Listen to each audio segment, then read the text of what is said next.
Hello students, welcome to chemistry class.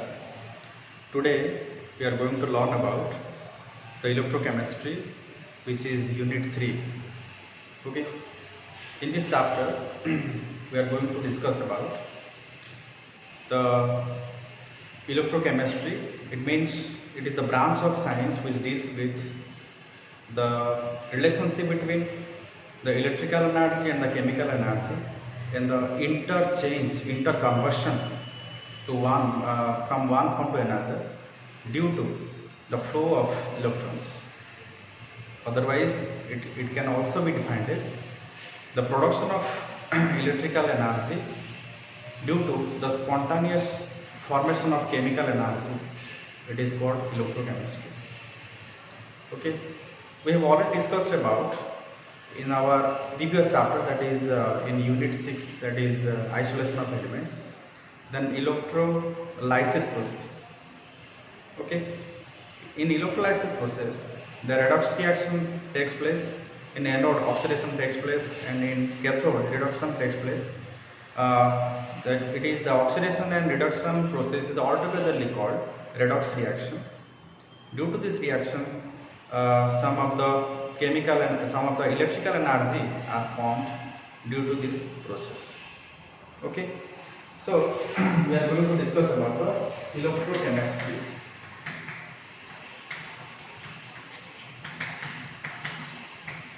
Electrochemistry, unit 3 is the next unit, new chapter. So how can we define electrochemistry? Electrochemistry, it is the branch of chemistry. It is the branch of chemistry which deals with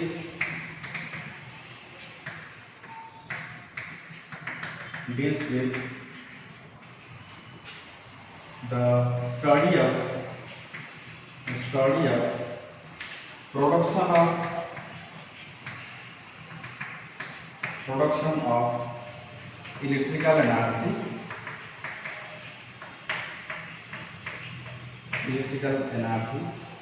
produces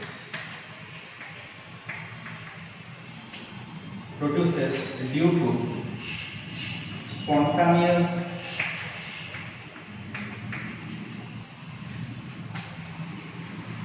chemical reaction. Okay, it's called electrochemistry.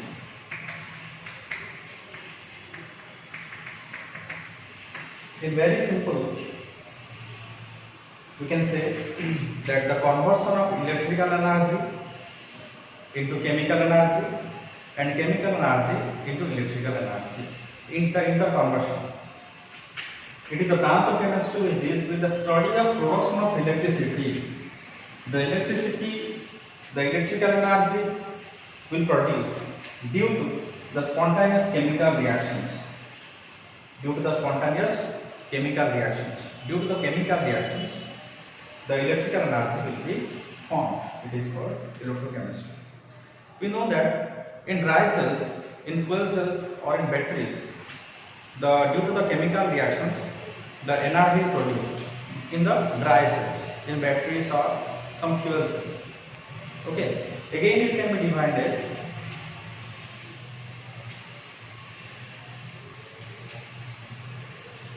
it is the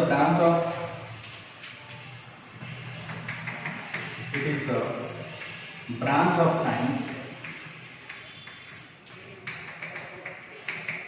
which deals with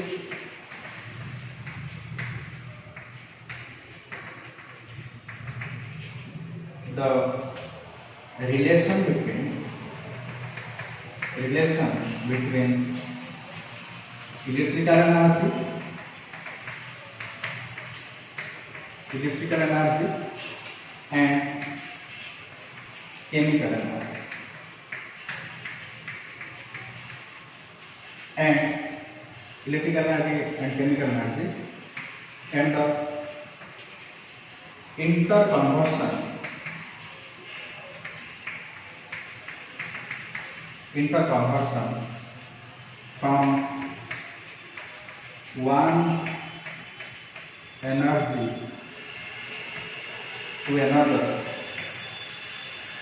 due to the flow of electrons. Okay, this process can be carried out due to the flow of electrons, and the interconversion process is carried out due to the flow of electrons. Okay, due to the flow of electrons, there will be the interconversion, means the electrical energy can be converted into chemical energy, and the chemical energy can be converted into electrical energy. Okay, they will convert into one form to another. So how, in which device the electrical energy can be converted into chemical energy and chemical energy can be converted into electrical energy, we will see. We know that in the electrolytic cell, in previous episode, in previous chapters, in isolation of elements, we know the process of electrolysis. Okay, electrolysis process means there is a anode, cathode, means the electrodes are deep in the electrolytic cell, and some of the electrolytes we have taken copper sulfate, zinc sulfate, some of the acids, base and salts, acids like H2SO4, HNO3, okay, bases like NaO, sodium hydroxide, potassium hydroxide, and salts like NaCl, etc. Okay, in an electrolytic cell or in the process of electrolysis, what happens? We will take the two electrodes, one is the anode and another is cathode. In anode, the oxidation reactions takes place, and in cathode, the reduction reaction takes place, and both the process carried out altogetherly. This oxidation and reduction is called redox reaction, and it is carried out due to the flow of electric current towards the solution, towards the electrolytic solution. Okay, you can understand electrolysis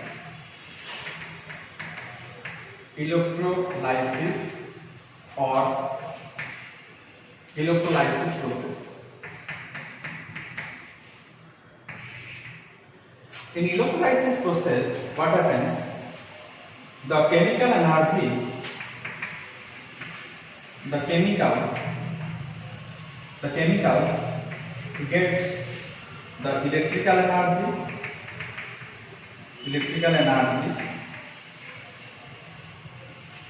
It means chemical gets the electrical energy. It means if you take the electrolyte as a copper sulfate, the copper sulfate decomposes to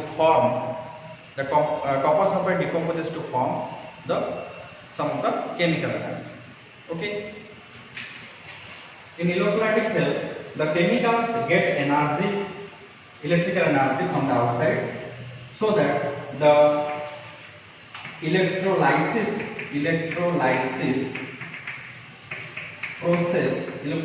process is carried out in an electrolytic tank. Okay, this is a process. And another process,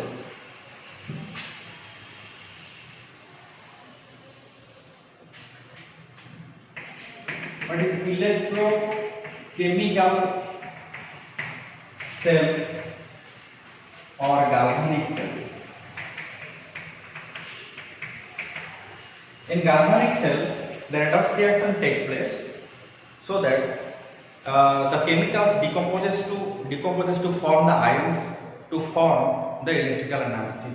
Means directly the chemical energy, means due to the redox reaction they will form the electrical energy. Okay, due to the redox reaction,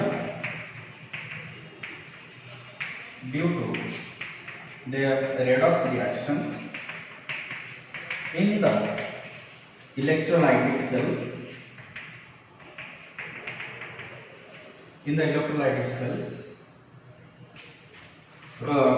the process is carried out. This process is called electrochemical. This process is carried out in electrochemical cell. It is called the electrochemical chemical cell or galvanic cell. Okay, the redox reaction, this is called the electrochemical cell. It means due to the redox reaction, the chemical substances or the electrolytes are decomposed.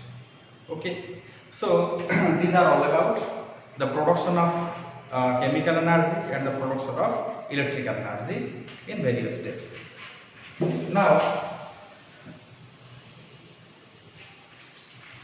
I will talk about some of the common terms.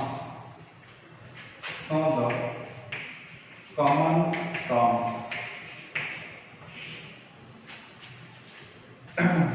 We have already known about that these common terms of conductors and non-conductors in physics or in previous chapter in solid state also. And what are the conductors? The common terms are, one is conductor and another is non-conductor. So we will discuss about what is conductor. We know that the substance which is able to conduct electricity is called conductors. The substance which can carry also electricity is called conductors. The substance is able to conduct electricity are called conductors. Whereas non-conductor, what do you mean non-conductor? The substance which is unable to conduct electricity. Okay, we know that the substance unable to conduct electricity are called non-conductors. We know that the most of the metallic substances are the conductors, means they can carry the electrons.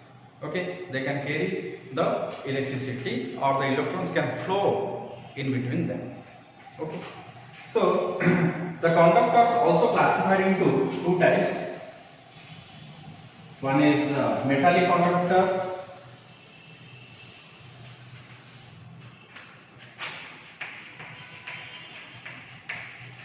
Conductors are also classified into two types. One is metallic conductor, two electrolytic conductor. Electrolytic conductor. So what is a metallic conductor? Metallic conductors are generally metals, means eta so apan dhatu boli kaiba. The metallic conductors are the metals. We know that metals means all of the transition elements, we can say in d block elements, aluminium, iron, copper, nickel. These are the metallic substances. They can carry the electrons. Okay, metallic conductors. Definition is metallic conductor.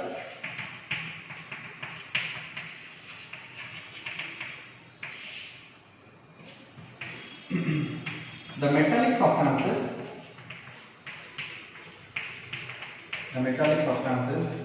which is able to conduct electricity is called metallic conductor. These are the metals. We know that some of the examples of the metals are iron, copper, nickel, aluminium. These are the metallic conductors. Or these are the good conductor of heat and electricity. We have already known in the first year classes. These are the good conductor. All the metals are good conductor of heat and electricity. Okay. So the examples are iron, copper, nickel and aluminium. You can supply some current towards the iron, it can flow the electric current, and copper wires are also used in our electrical appliances, and aluminium also the good conductor of electricity. Okay, these are the metallic conductors through which the electricity can pass through in it. And next, electrolytic conductor. Because some times ago we have discussed about what is electrolysis. Electrolysis is a process which is carried out in an electrolytic tank due to some amount of current towards the chemical energy, towards the electrolytes.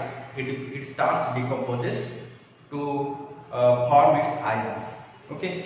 Then electrolytic conductor means these are the conductors which is able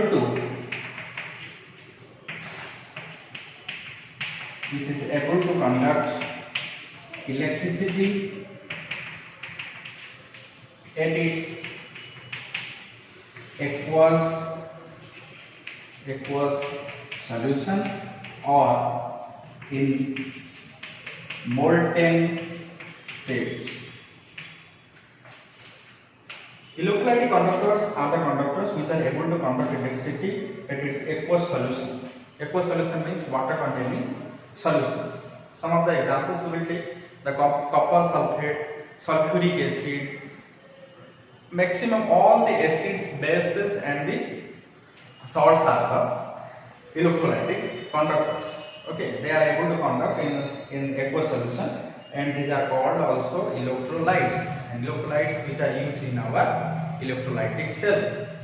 Okay, electrolytic cell is used in our purification process. We have taken in anode some of the crude metals, and we will get some of the pure metals in the cathode due to the oxidation reduction process. Okay, we will get some pure metals in our cathode due to the formation of ions. Okay, the cathodes, some of the required substances are deposited at the cathode. Okay, some of the examples of electrolytic conductors are acids, bases, and some of the salts. Acid, bases and salts. The acids are HNO3, nitric acid, sulfuric acid, H2SO4, and some of the bases are sodium hydroxide, potassium hydroxide, and some of the salts are NaCl, KCl, etc. Okay, these are able to conduct the electricity at its aqueous cell in the electrolytic tank. Okay, as an electrolyte. Okay, so when they will get some amount of energy, they starts decomposing itself to form the respective ions.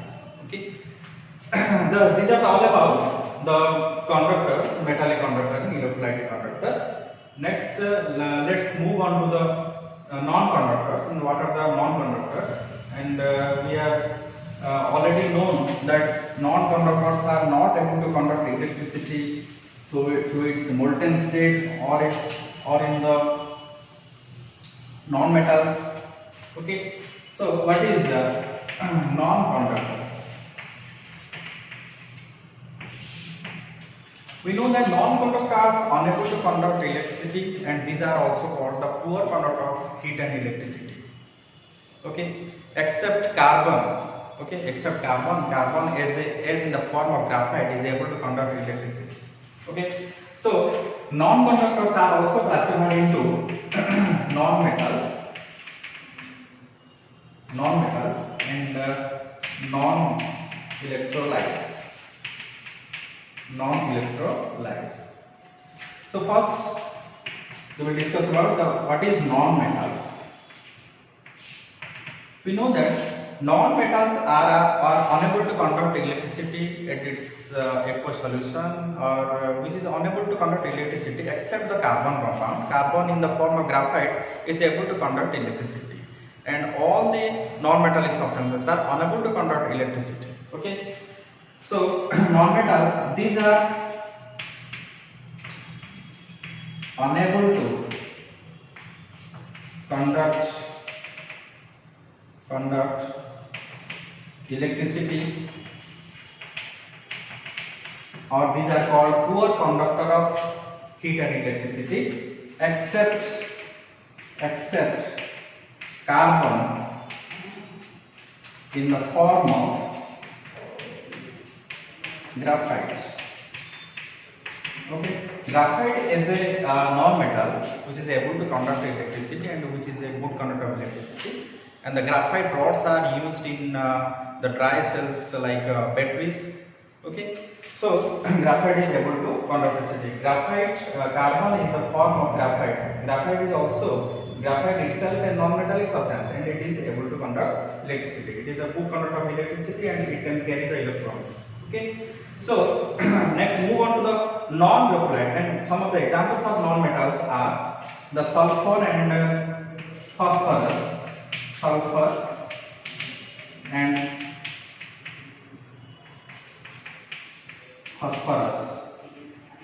Sulfur and phosphorus are the examples, and these non-metallic substances are used in our insulators. You know that insulators, in the copper wires or in our electrical wires, there is a coating of different type of colors, blue, red, black, and different type of color wires are there, and it is like a plastics. Okay, so these are used as the insulators. Okay, these are used as the coating of these metallic substances to resist the current. Okay, so next moving on to the non-localites. Now, what are the non-localites?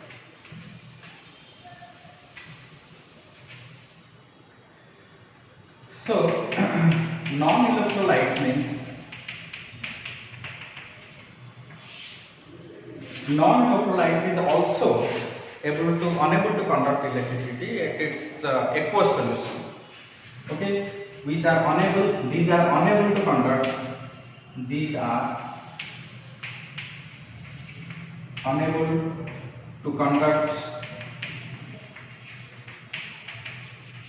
electricity at its aqueous solution or molten state or fused state, we can say fused state. Okay, these are unable to conduct electricity at its aqueous solution or molten state or fused state. Okay, this is just opposite of the electrolytes. Okay, then what are the non-electrolytes which are unable to conduct electricity? We can take the sugar solution or urea solution or benzene solution, ethyl alcohol, which are unable to conduct electricity at its aqueous condition or its fused condition or molten state. Okay, this is all about the electrolytes and non-electrolytes, conductors, non-conductors. Then example we take sugar, glucose, and ethyl alcohol, benzene, etc. Okay. These are all about the common terms which are used to conduct electricity. Common terms are conductors and non-conductors. Conductors are classified into two types. One is metallic conductor and non-metallic conductor, which are able to conduct electricity, and non-conductors are unable to conduct electricity, and these are the poor conduct electricity. And these are also classified into two types: non-metallic substances and non-electrolytes. Non-metallic substances are, most of the non-metallic substances are poor conductor of heat and electricity, except the carbon in the form of graphite is able to conduct electricity, and through which the electron can flow. And in non-localite substances like sugar and glucose, benzene, ethyl alcohol, these are in the aqueous solution. They are unable to conduct electricity at its aqueous condition. Okay, these are all about the common terms which are used in our day-to-day life. Okay. So we will differentiate between what are the metallic conduction and electrolytic conduction. Okay, how the electricity can conduct through, what happens in the metallic conduction and electrolytic conduction, what is the difference between them.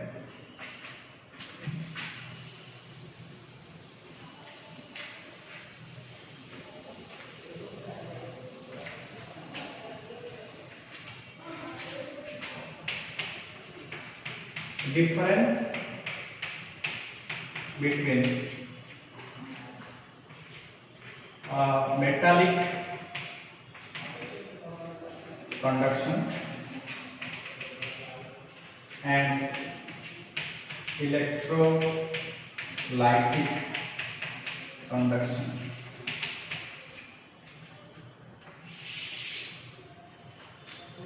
So we will take metallic conduction this side and electrolytic conduction this side. Then metallic conduction, when electricity flow through the metals, then what happens during the conduction? During the conduction, here the movement of electrons takes place. The movement of electrons takes place so that the electricity can flow through the metallic conductors. And in electrolytic conduction, due to the reduction process, redox reaction, the movement of ions takes place. The movement of ions takes place.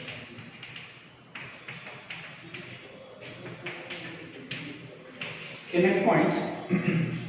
Here, some of the chemical properties cannot change. Here, the chemical properties do not change. Or in electrolytic conductor, the chemicals are decomposed to form ions. These are used for these chemical substances which are decomposed to form ions. Chemical substances means copper sulfate. Through copper, when electricity passed, then there is no changes in the copper wire. But in copper sulfate solution, we will supply some of the electricity towards the copper sulfate solution. The copper sulfate decomposes to form Cu2 plus and SO2 minus ions. Okay. So in metallic conduction, the temperature, the decrease in temperature, here the conduction is high. The conduction is high, and here the conduction is comparatively low. Okay, the conduction increases, the conduction decreases with increase in temperature. The conduction decreases in increase temperature. Here the conduction increases in increase the temperature. Okay, these are the points which are found in the metallic conductions and electrolytic conductions. Okay, let's analysis. Movement of electrons takes place due to during the flow of electricity. The electrons can flow through that, so that the electricity can produce, means electricity can transfer. So movement of ions can take place due to the decomposition of the electrolytes. Chemical properties do not change. Here chemical properties do not change, means through copper wire we will supply some current, then there is no changes found in the copper wire. But in the chemical substances, in the chemical deposition of copper sulfate, it converts into respective ions. The conduction is high in the metallic conduction, and in electrolytic conduction, the conduction is low. Okay, so here the conduction decreases in increasing temperature. While temperature increase, the process of conduction decreases. While temperature increase, the process of conduction of electricity in the electrolytic conduction is high, more. Okay. Hope you understood. This is all about some of the common terms and the definition of electrochemistry, and these are some of the examples. Common terms are the conductors and non-conductors, and these are all about the difference between the metallic conduction and electrolytic conduction. Okay, hope you understood. Thank you very much. We will discuss the next topic like strong electrolyte or weak electrolyte in the next class. Okay, thank you.